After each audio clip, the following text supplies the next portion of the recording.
Assalamualaikum warahmatullahi wabarakatuh. Bismillah, alhamdulillah, salatu wassalamu ala rasulillah Sayyidina Muhammadin wa mawala. Anak-anakku, thalibin, thalibat, siswa-siswi Madrasah Aliyah Al-Andadiyah Darul Ulum Tambak Beras Jombang yang saya cintai, juga kaum muslimin yang sempat mendengarkan pelajaran tafsir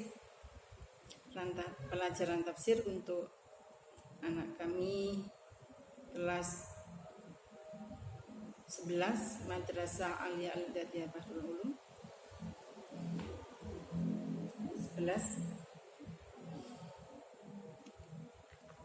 Anak-anakku, mudah-mudahan bisa mempelajari materi ini dengan baik.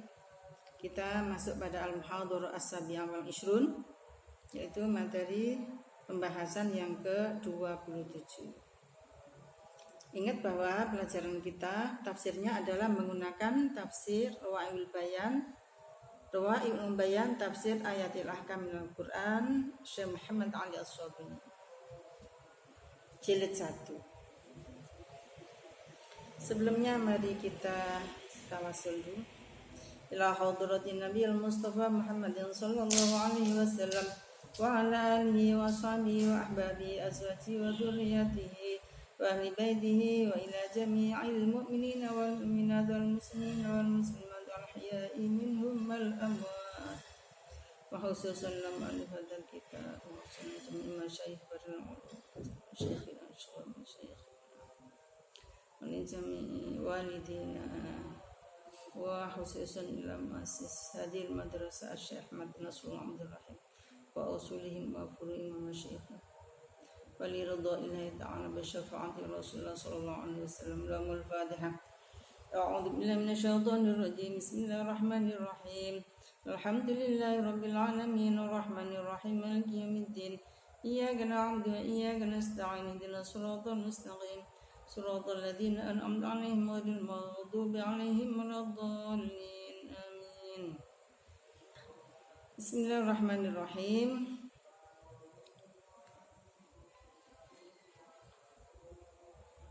Al-Muhadharah As-Sabi'ah wal Ishrun, muhadharah yang ke-27. Kita enggak urut ya, karena tafsir kita tematik. Hari ini kita akan belajar tentang mencari jalan keluar untuk suami istri yang bertikai, syiqaq. Wasailu mu'alajati syiqaq baina zawjain. Cara menyelesaikan masalah di antara sepasang suami istri yang sedang mengalami perpecahan, bertengkar. Qala Allah Ta'ala, A'udzu billahi minasyaitonir rajim. Bismillahirrahmanirrahim. Ar-rijalu qawwamuna 'alan nisa'i bima faddala Allahu ba'dahum 'ala ba'dhin wa bima anfaqu min amwalihim. Fas-salihatu qanitatun hafizatun lil ghaibi bima hafizallahu. واللاتي تخافون نشوزهن فعظوهن واهجروهن في المضاجع واضربوهن فإن أطعنكم فلا تبغوا عليهن سبيلا إن الله كان عليا كبيرا وإن خفتم شقاق بينهما فبعثوا حكما من أهله وحكما من أهلها إن يريدا إصلاحا يوفق الله بينهما إن الله كان عليما خبيرا واعبدوا الله ولا تشركوا به شيئا وبالوالدين إحسانا وبذي القربى واليتامى والمساكين والجار ذي القربى والجار الجنب والصاحب بالجنب وابن السبيل وما ملكت أيمانكم إن الله لا يحب من كان مختالا فخورا. Surat An-Nisa ayat 34 dan 35. Kita terjemahkan. Ar-rijalu qawwamun 'alan nisa, bahwa laki-laki adalah qawwam atas perempuan. Dalam tahlil lafzi kitab ini diterangkan bahwa makna qawwam adalah sighat mubalaghah minal qiyam 'alal amri bi makna hifdhihi wa ri'ayatihi. Farrajulu qawwamun 'ala imra'atihi kama yaqumul wali 'ala ra'iyatihi bil amri wan nahyi wal hifdzi wasyanah. Jadi qawwam itu artinya adalah penegak. Biasanya dalam terjemahan-terjemahan itu diterjemahkan dengan pemimpin. Laki-laki itu pemimpin atas perempuan, biasanya dimaknai begitu.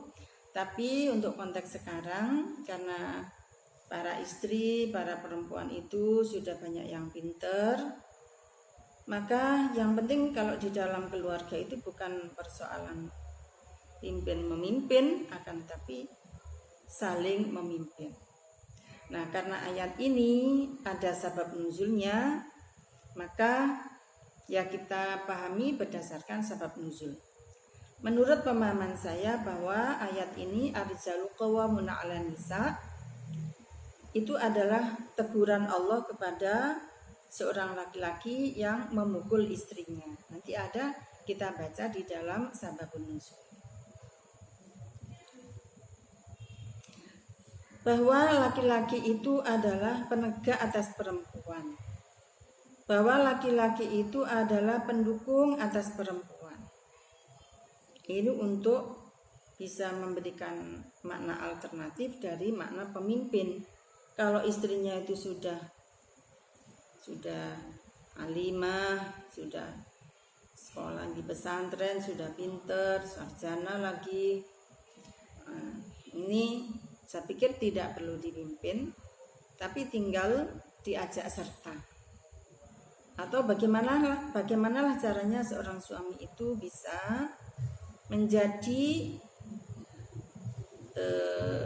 penggerak atas istrinya. Apalagi kalau budaya Arab misalnya, itu perempuan itu tidak bisa bergerak, tidak bisa tegak tanpa digerakkan oleh suaminya.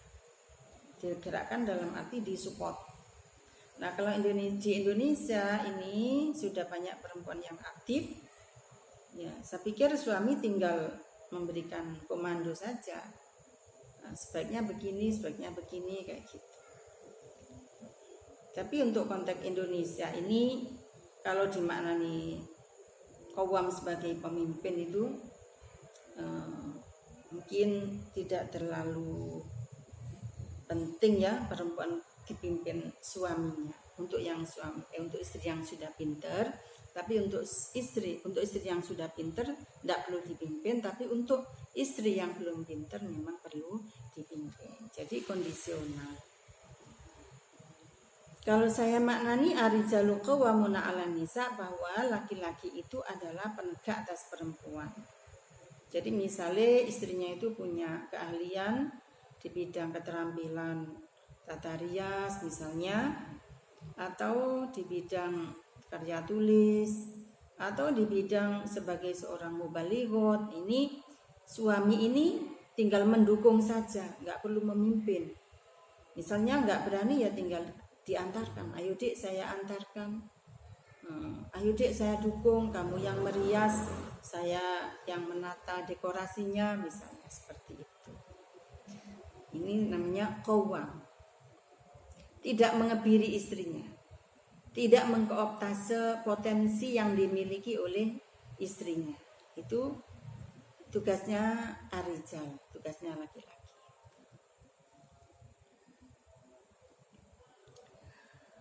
Laki-laki penegak atas perempuan, pendukung atas perempuan. Dan yang perlu dipahami bahwa di sini ar-rijal itu tidak selalu mudzakkar, dan an-nisa juga tidak selalu muannas. Misalnya lafaz syubbanul yaum rijalul ghad, pemuda masa kini adalah pemimpin masa depan. Pemuda di situ bisa laki, bisa perempuan. Jadi kalau saya memberikan konteks keindonesiaan, bisa memahami seperti ini. Yang kuat mendukung yang lemah. Nisa itu adalah mungkin lebih dimaknani sebagai jenis yang lemah atau sosok yang lemah. Sekalipun jenis kelaminnya laki-laki, tapi kalau karakternya itu lembek, nangisan, putus asaan, tidak bisa melakukan banyak hal, itu bisa saja disebut nisa. Tapi kalau perempuan itu punya kebisaan, bisa banyak hal, punya keterampilan yang baik, punya kemampuan menulis yang baik misalnya, punya kemampuan bicara yang baik, retorika yang baik, punya keilmuan yang mapan, dia berani melakukan sesuatu yang positif, ini bisa disebut ar-rijal sekalipun jenis kelaminnya perempuan. Ini saya ajarkan kepada anak-anak saya begini ini agar supaya suatu saat anak-anak saya punya istri yang potensial, mungkin lebih pintar daripada suaminya, begitu kira-kira. Ini ndak usah minder, ndak usah rendah diri. Ya alhamdulillah punya istri yang punya potensi yang baik, tinggal didukung saja.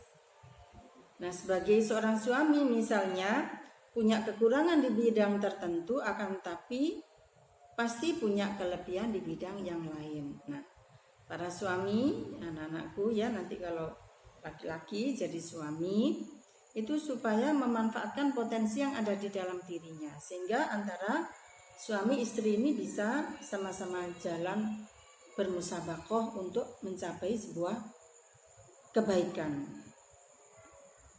untuk mencapai sebuah cita-cita yang direncanakan di dalam sebuah rumah tangganya itu. Begitu.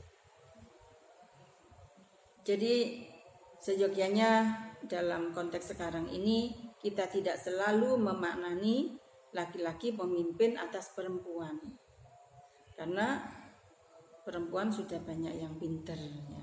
Sudah banyak yang alimah, yang sarjana, punya keterampilan yang baik, punya potensi SDM yang bagus, bahkan kadang-kadang mengalahkan suami. Kalau konsepnya Pak Fakihuddin itu yang penting itu asas mubadalah di dalam rumah tangga itu supaya diterapkan. Apa itu asas mubadalah? Yaitu saling berganti, siapa yang bisa, siapa yang sempat, ya, juga saling memahami, saling menghormati, saling pengertian, saling bantu membantu. Itu asas mubadalah.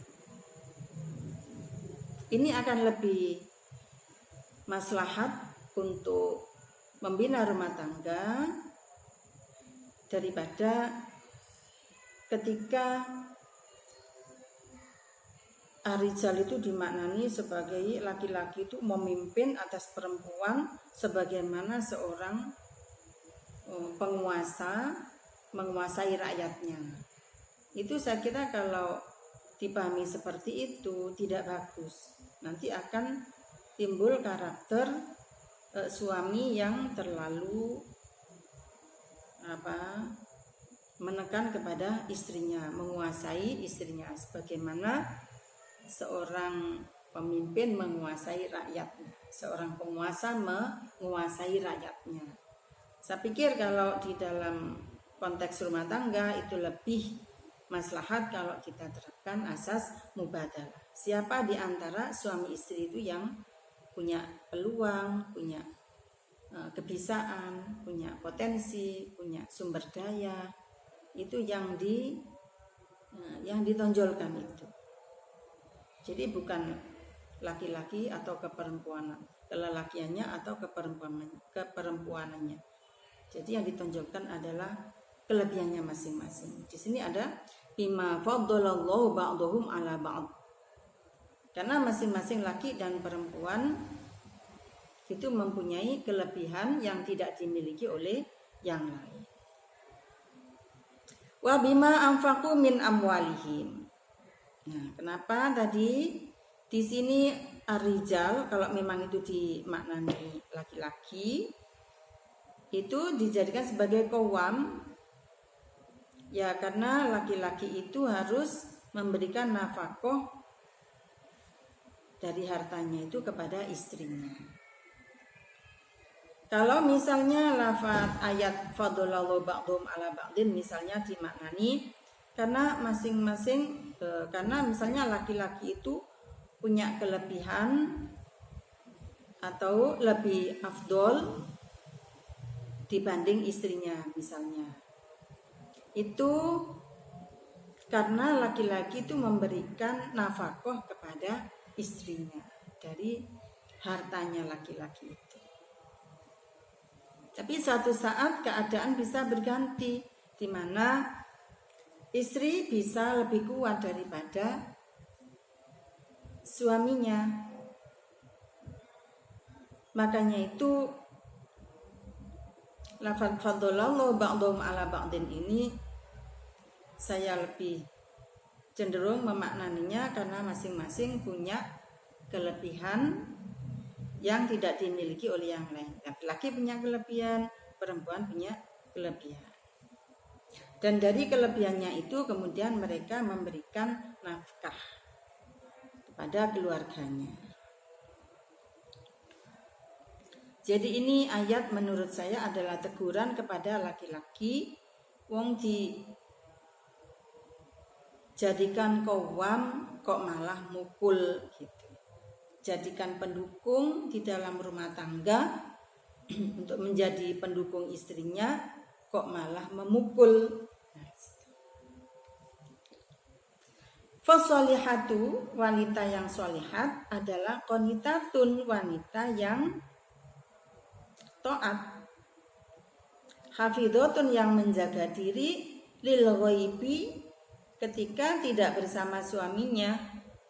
Ketika tidak bersama suaminya itu mungkin suaminya sedang pergi atau dia sendiri pergi dari rumah. Perempuan harus menjaga diri. Bima hafizallah, dengan apa yang Allah telah menjaganya. Maksudnya dengan aturan yang Allah telah mengajarkannya bagaimana seorang perempuan itu harus menjaga diri. Ya menutup aurat, ya tidak tidak hahaha dengan laki-laki lain, ya gitu, tidak pacaran atau tidak bergaul bebas dengan laki-laki lain, itu hafidhah. Jadi wanita yang solihah itu adalah wanita yang qanitat, yang taat, yang menjaga diri. Hafidhatun lil ghaibi bima hafidhallah. Biasanya dimaknani wanita yang menjaga diri ketika suaminya tidak ada di rumah. Nah, ini dalam konteks sekarang, kadang-kadang perempuan itu juga tidak berada di rumah. Maka saya memahami ayat ini ya berdasarkan tafsir-tafsir para ulama yang lain, ya. Itu bisa dipahami ketika istrinya sedang tidak di rumah atau sedang tidak bersama suaminya, dimanapun dia berada harus menjaga diri. Begitu pula suami yang soleh tentu saja ya adalah suami yang mencintai istrinya dan menjaga diri ketika tidak bersama istrinya. Kalau perempuan itu dituntut menjadi qanitat dan hafidhot, maka laki-laki pun sama dituntut untuk qanitun, hafidun, sama. Bukan berarti kalau perempuan itu harus menjaga diri ketika tidak bersama suaminya, kemudian suaminya boleh tidak menjaga diri ketika tidak bersama istrinya. Tidak seperti itu. Jadi semua masing-masing harus menjaga diri agar supaya rumah tangganya damai, rukun, sejahtera. Wallati takhafuna nusyuzahunna, dan perempuan yang kamu khawatirkan nusyuznya, nusyuz itu apa? Nusyuz itu puri. Kalau kamu khawatir istrimu itu puri atau nusyuz atau apa itu tidak taat gitu ya, maka fa'idhuhunna, hendaklah kamu nasihati mereka, wahjuruhunna, dan wahjuruhunna fil madaji'i, dan jangan ditemani tidur, wadribuhunna, dan hendaklah dipukul. Nanti ada kriterianya ini. Dipukul itu yang bagaimana? Apakah boleh disambok-sambok sampai sakit, kesakitan itu? Fa in ata'nakum fala tabghu 'alaihinna sabila innallaha kana 'aliyyan kabira. Kalau perempuan itu telah mentaati kamu, maka kamu jangan mencari-cari kesalahan istrimu. Kalau istrimu itu sudah taat kepadamu, maka jangan mencari-cari kesalahan istrimu. Innallaha kana 'aliyyan kabira. Bahwa Allah adalah maha luhur dan maha agung, maha besar.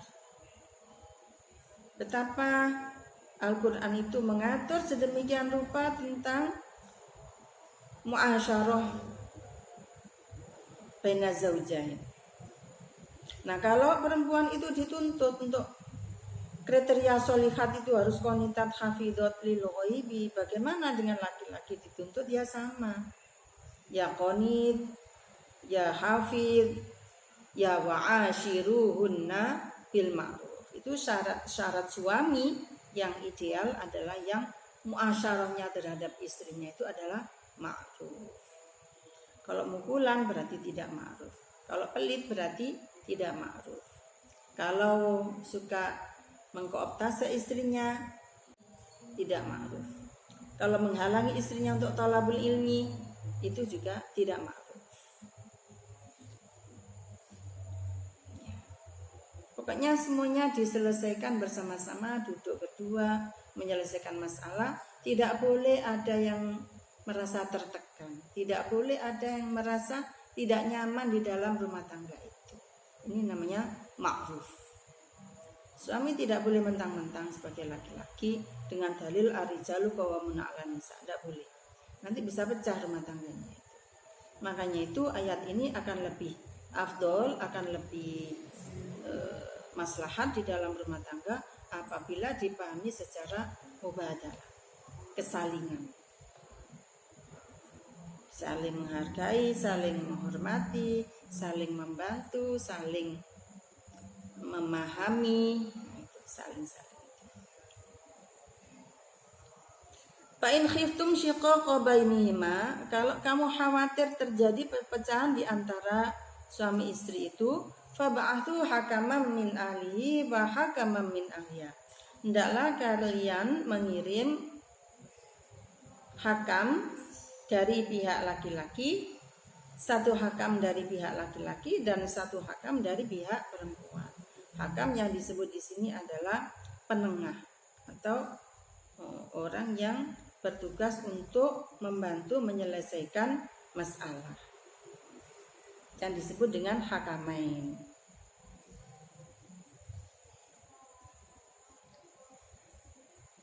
Hakamain.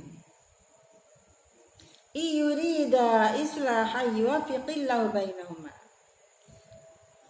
Apabila suami istri itu menghendaki damai, maka pasti akan diberi pertolongan oleh Allah. Di antara mereka berdua itu akan diberi pertolongan oleh Allah, akan diberi jalan keluar oleh Allah.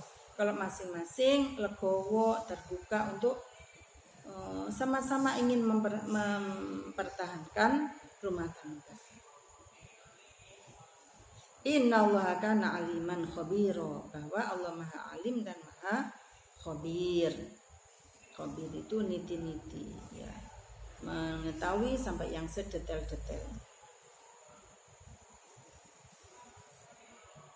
Wa'budullaha wa la tusyriku bihi syai'a, dan hendaklah kalian menyembah Allah dan jangan mensekutukan Allah kepada apapun. Wa bil walidaini ihsana, dan kepada kedua orang tua hendaklah berbuat baik. Wa bidzil qurba, dan juga kepada keluarga dekat. Wal yatama, dan anak yatim. Wal masakin, dan anak yatim. Wal jari dzil qurba, dan tetangga dekat. Wal jaril junubi, dan tetangga jauh. Wasahibi bil jambi, dan teman dekat. Wabnis sabil, dan ibn sabil. Wa ma malakat aimanukum, dan budak-budak kalian. Jadi kita harus berbuat baik kepada semua orang ini, baik saudara dekat, jauh, atau tetangga dekat, tetangga jauh, teman dekat, teman jauh, ibnu sabil, dan budak-budak. Atau kalau sekarang nggak ada budak, ya pembantu. Innallaha la yuhibbu man kana mukhtalan fakhura, bahwa Allah tidak suka kepada orang yang berbuat mukhtal dan fakhur. Al-mukhtal, al-fakhur ini ya congkak ya. Al-fakhur itu orang yang congkak, al-mukhtalan orang yang sombong ya. Mukhtalan fakhura, mentang-mentang lah kalau dimaknani sekarang ya. Bahwa Allah tidak suka kepada orang yang sombong, yang congkak, yang mentang-mentang. Ya, ini ayat An-Nisa 35 yang kita pelajari adalah An-Nisa 34, 35 dan 36. Ini ayat yang An-Nisa 35 itu menerangkan tentang cara menyelesaikan masalah apabila terjadi syikok. Itu pertengkaran, perpecahan di dalam rumah tangga di antara suami istri.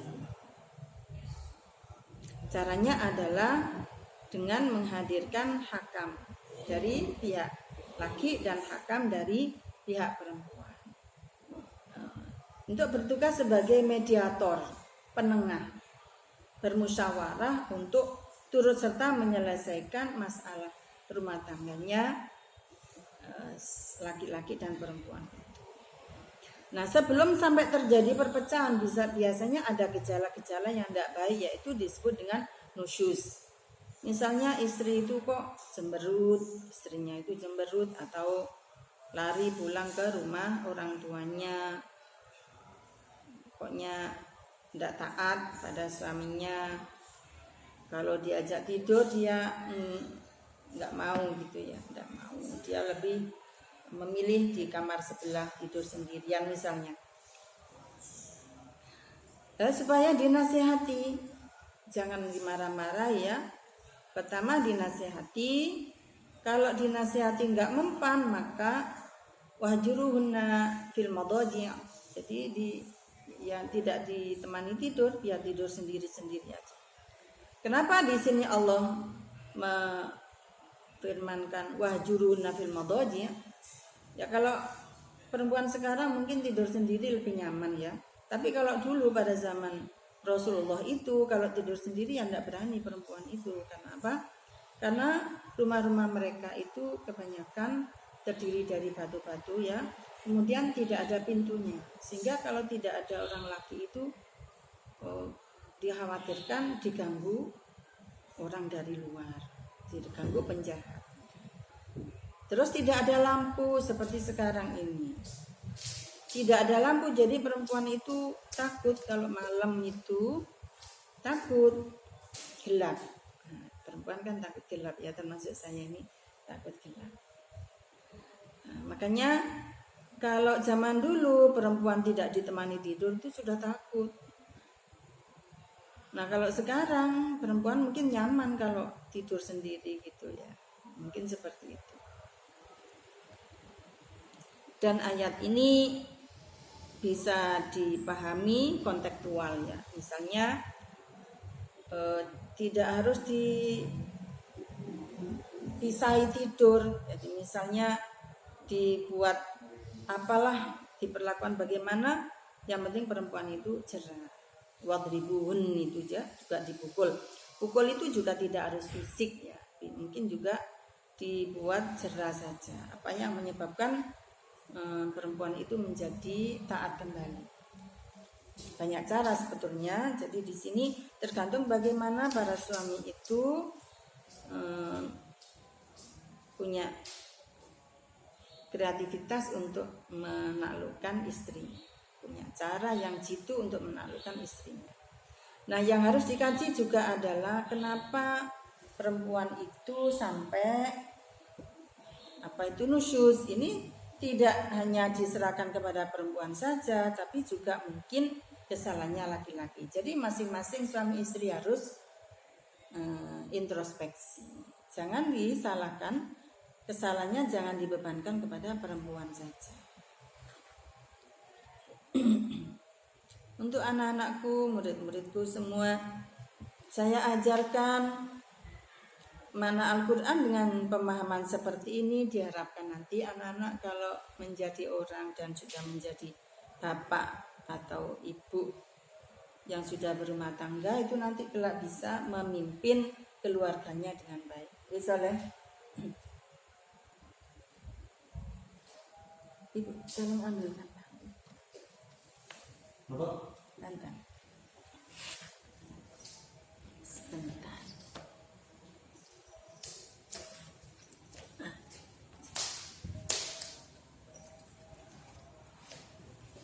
Capek.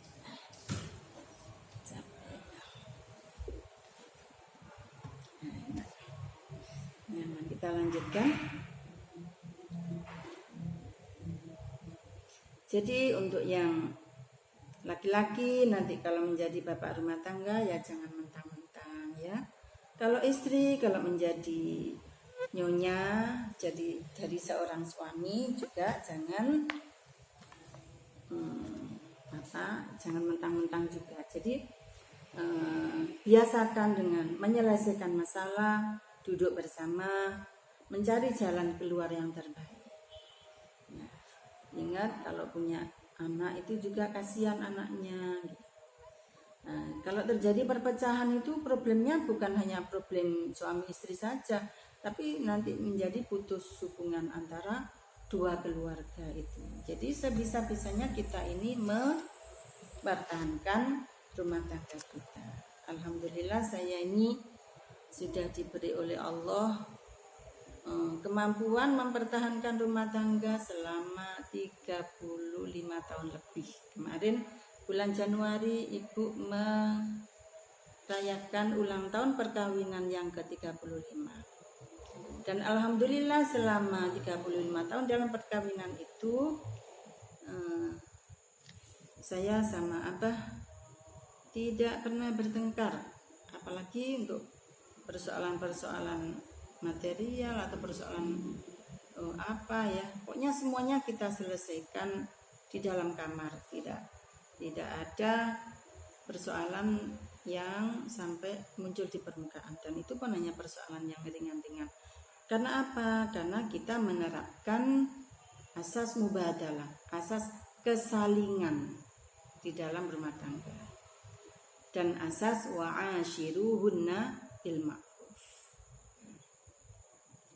Kalau laki-laki suami sudah menerapkan ayat wa'ashiruhunna bil ma'ruf, ini tidak akan ada problem di dalam rumah tangga. Kemudian yang perempuan menerapkan fasolihatu qanitatun hafidhatul lil ghaibi bima hafidhallah, juga tidak akan terjadi problema di dalam rumah tangga. Yang laki-laki memegang ayat wa ashiruhunna bil ma'ruf, yang perempuan memegangi ayat fasolihatu qanitatun hafidhatul lil ghaibi bima hafidhallah, insyaallah akan menjadi rumah tangga yang samara, sakinah, mawaddah, warahmah. Amin ya rabbal alamin. Kita lanjutkan anak-anak. Kita masuk pada sababun nuzul.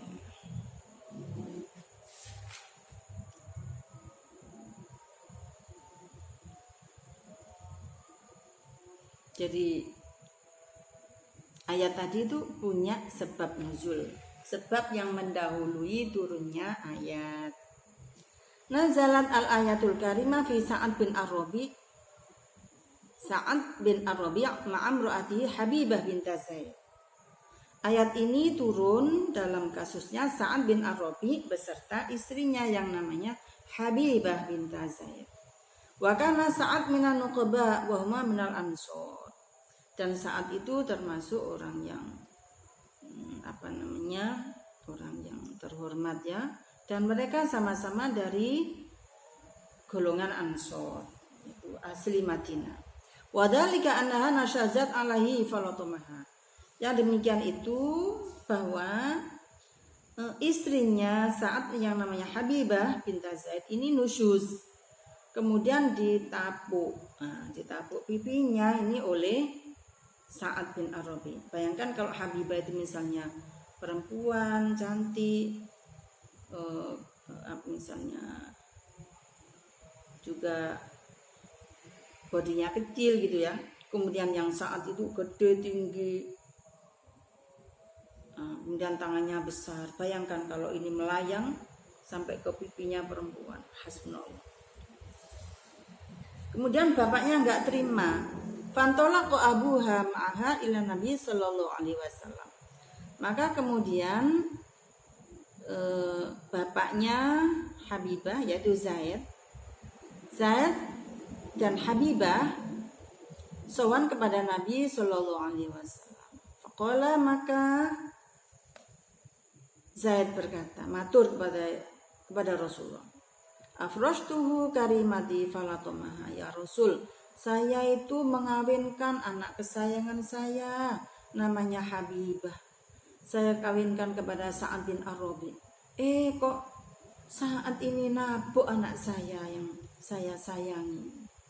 Apalagi anak semata wayang, Masya Allah. Mesti bapaknya nggak terima. Faqala Nabi sallallahu alaihi wasallam. Nabi menjawab begini, la taqtasu min zaujiha. Ya kalau begitu kamu pukul sendiri saja suaminya itu. Suaminya suaminya Habibah itu pukul saja dia.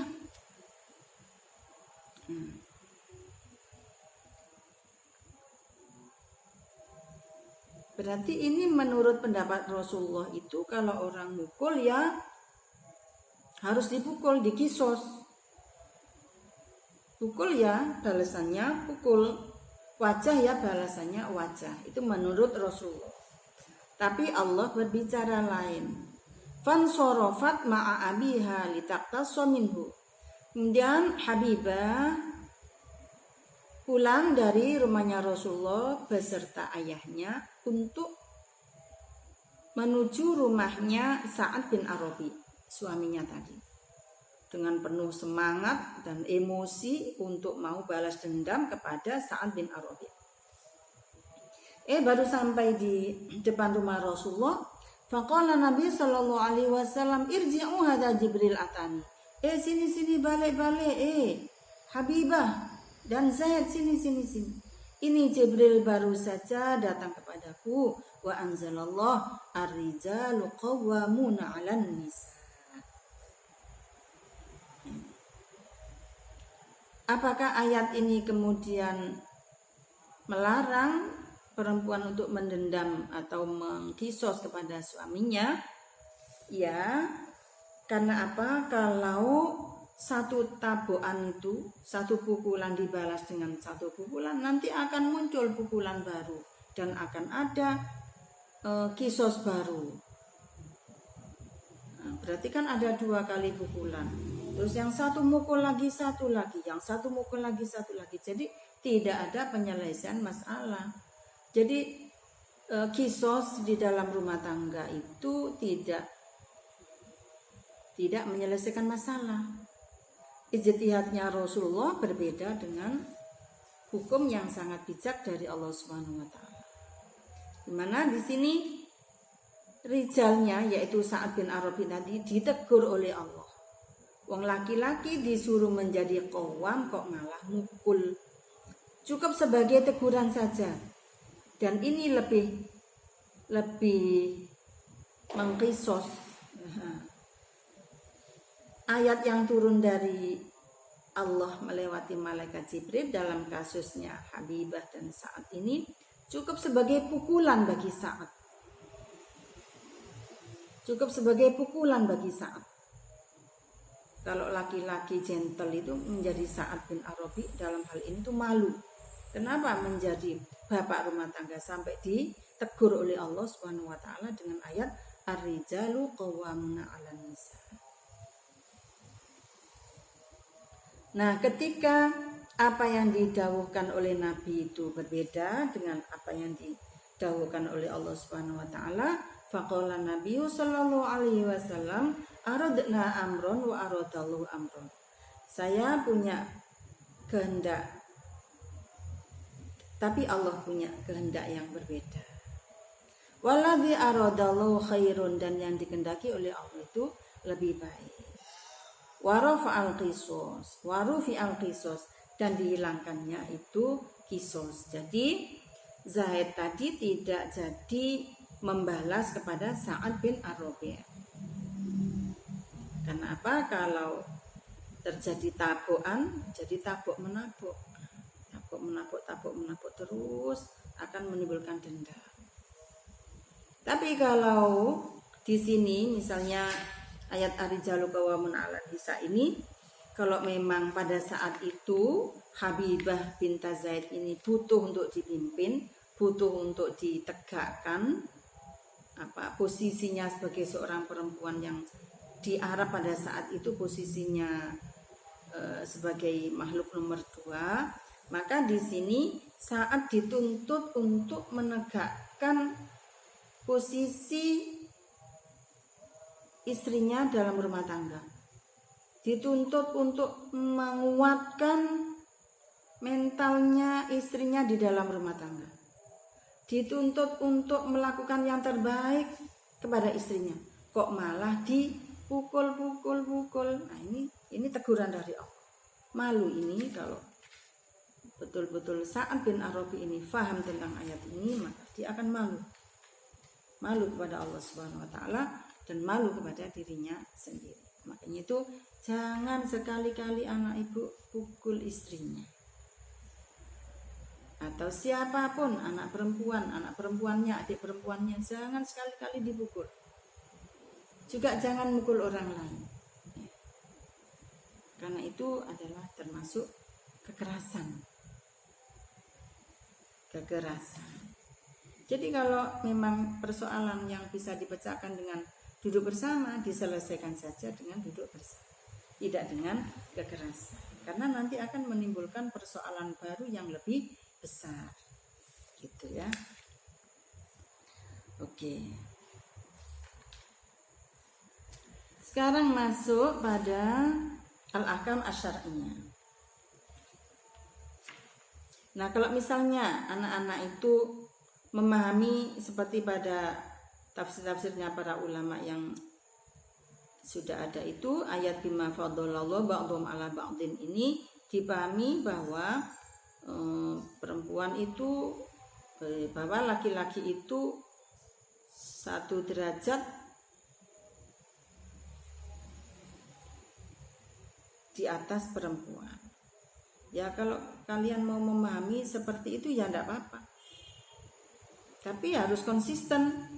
Anda harus memberikan nafkah yang cukup kepada perempuan. Anda harus memberikan pergaulan yang baik kepada perempuan, istrinya itu maksudnya. Gitu ya.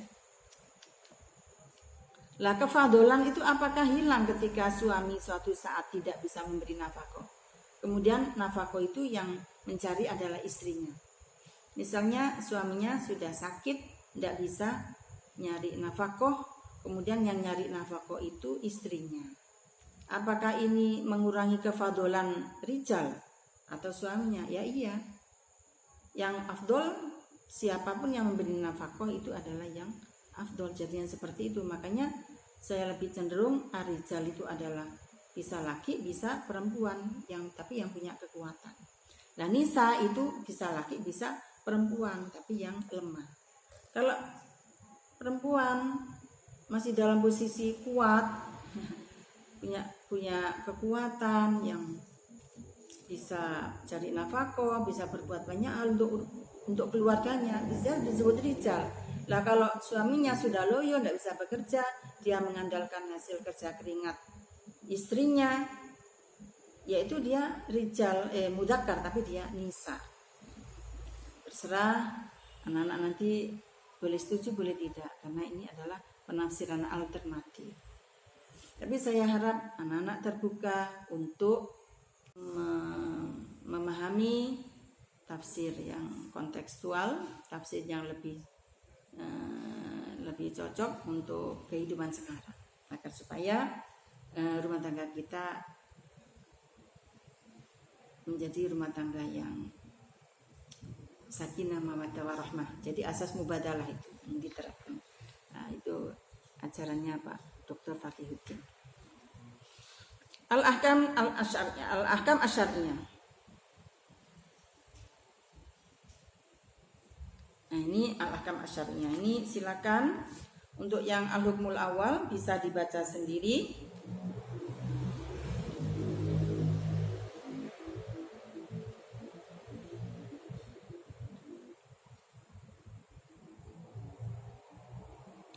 Jadi tadi itu ada urut-urut ya.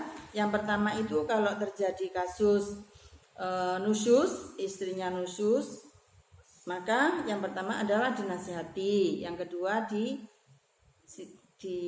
tidak ditemani tidur, yang ketiga itu dipukul. Lihat di sini ad-darbu ghairul mubarihin bisiwakin wa nahbihi ta'diban laha. Jadi pukulan yang tidak menyakitkan, misalnya dengan siwak atau dengan yang sama dengan siwak, misalnya tasbih, hanya sekedar untuk mendidik perempuan itu. Jadi tidak menyakitkan, tidak boleh pukulan yang menyakitkan. Dan supaya dihindari memukul wajah, karena wajah ini adalah harga diri perempuan, harga diri semua orang. Hakamain itu adalah mediator. Ini supaya dicatat ya anak-anak, ini nanti anak-anak harus bisa mengerjakan tugas ujian nanti kalau anak-anak sudah datang tanggal 6 Juli insya Allah ya. Kalau nggak ada perubahan jadwal, kita akan ulangan bersama untuk ujian kenaikan.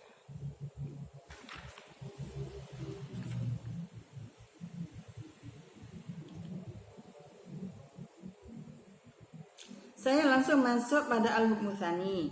Hal hadhil uqubat masyru'atun ala tartib? Apakah uqubat atau hukuman yang dilakukan oleh suami terhadap istri ini harus urut? Jadi pertama menasihati, kedua tidak menemani tidur, ketiga memukul. Nah, ini ada perbedaan di kalangan ulama.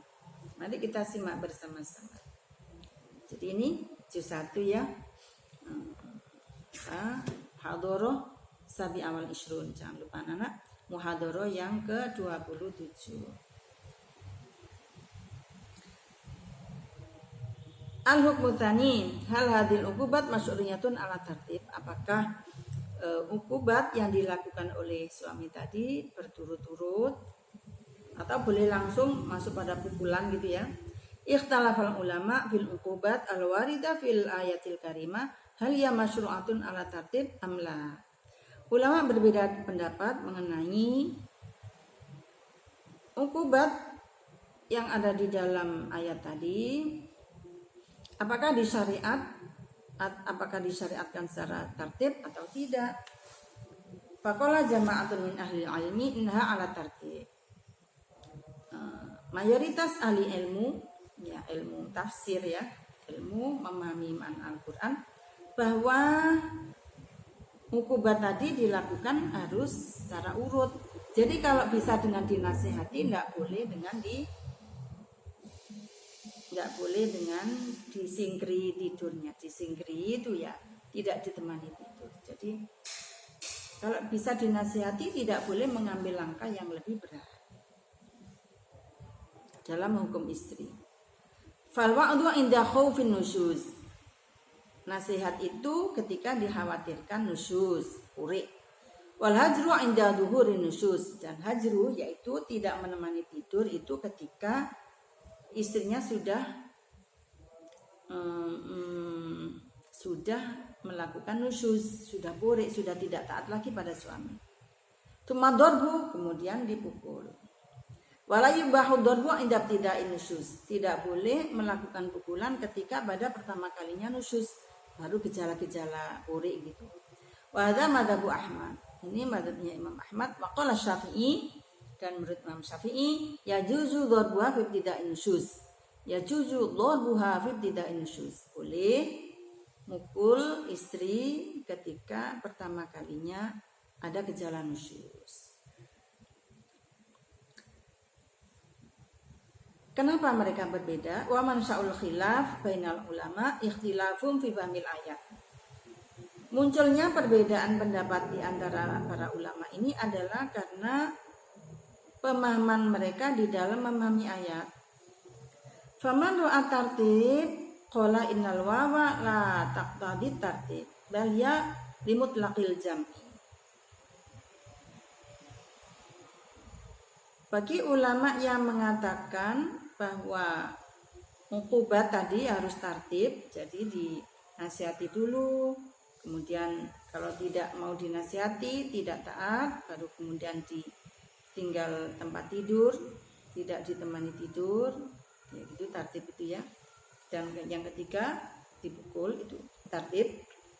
Nah, ulama yang mengatakan bahwa ayat ini harus diterapkan secara urut, itu berpendapat bahwa wawu itu tidak bermakna tertib. Dan lalu ala taqdadi tertib bal yalu mutlaqil jam'i. Akan tapi wawu di sini hanyalah untuk mengatakan sesuatu yang banyak tadi, itu ada 3 tadi. Fali zauji ayak tasiro ala ihdal uqubat ayang kana.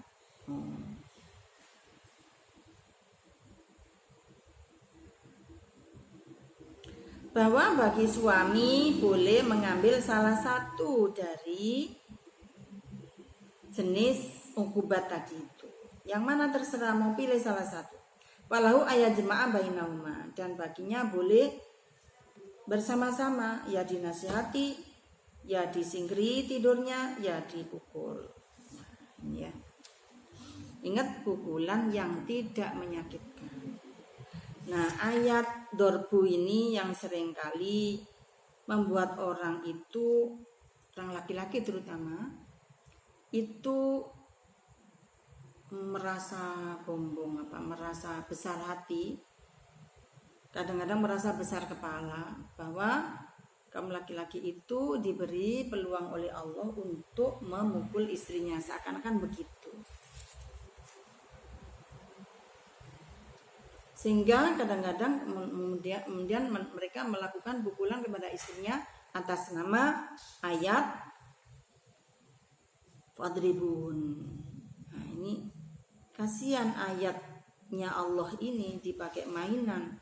Loh, kenapa kamu mukul istrimu? Iya, karena kan Al-Quran membolehkan suami mukul istri. Nah, ini gawat ini. Makanya itu ngajilah ya. Ngaji supaya dapat memahami, supaya bisa memahami Al-Quran dengan benar. Ngaji ya. Anak-anak supaya ngaji, belajar yang benar.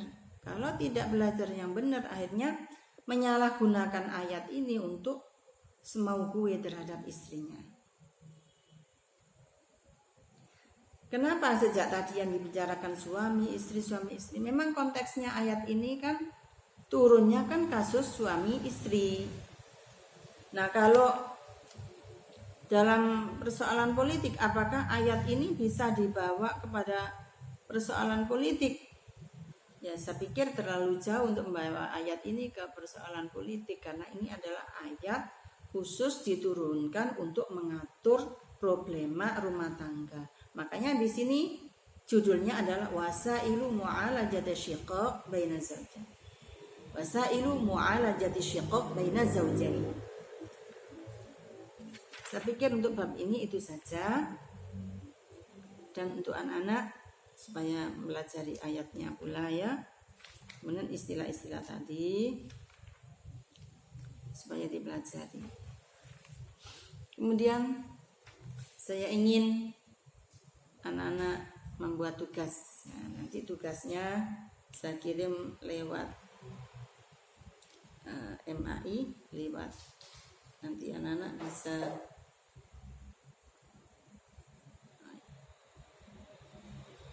nanti akan dikoordinir oleh Ustadz Haris.